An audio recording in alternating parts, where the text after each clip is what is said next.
and the way that we're currently trying to enact these different policies can be very challenging. But that's not what the point of these kind of policies and guidance documents are.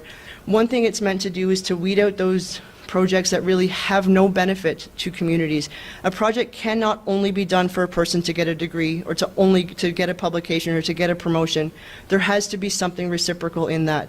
It might not look like some $1 million program. It doesn't have to be that. Are you building some capacity? Whatever you're extracting from a community, you should give back at least that much. More is preferable, but at least as much as you take. And that's also with people's knowledge. We can't just expect to take all of the knowledge and then never give anything back to people. And then most importantly with OCAP and most Indigenous ethics protocols is about building relationships. This is the foundation of all of it. It's relational, just like I said at the beginning. The relationship we have with the natural world, with the spiritual world, with future and past generations, this is also true in research. We have to build them together. Time is gone where you can just come and do 4 months in a community and then be done with it. People will say no to you, and they have a right to say no to you. And they will say no. Many communities now understand their position and their responsibility to their communities and will say no to researchers and REBs, even if it's approved by the REB. It doesn't necessarily mean it will be approved in a community.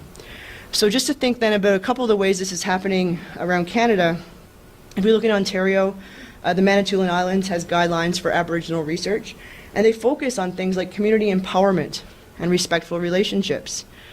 Move over a little bit further to Quebec. This is one of the very first codes of ethics that came out in Ganawagi. And again, same kind of language, self-determination, empowerment, and responsibility. In Manitoba, they have a very complex yet simple kind of way of enacting OCAP in practice with the Assembly of Manitoba Chiefs, with the various levels of players who are involved. So of course we have governments and funders and researchers and students and community members and participants.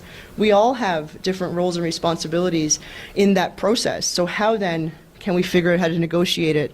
And you'll see often in Indigenous contexts, it's this kind of idea. It's not a linear process. And I know that drives you crazy with all your forms and the check boxes and it all just needs to be pretty, but sometimes it's not. Sometimes it's complex, sometimes it's messy, and we just need to start being okay with being uncomfortable in those settings.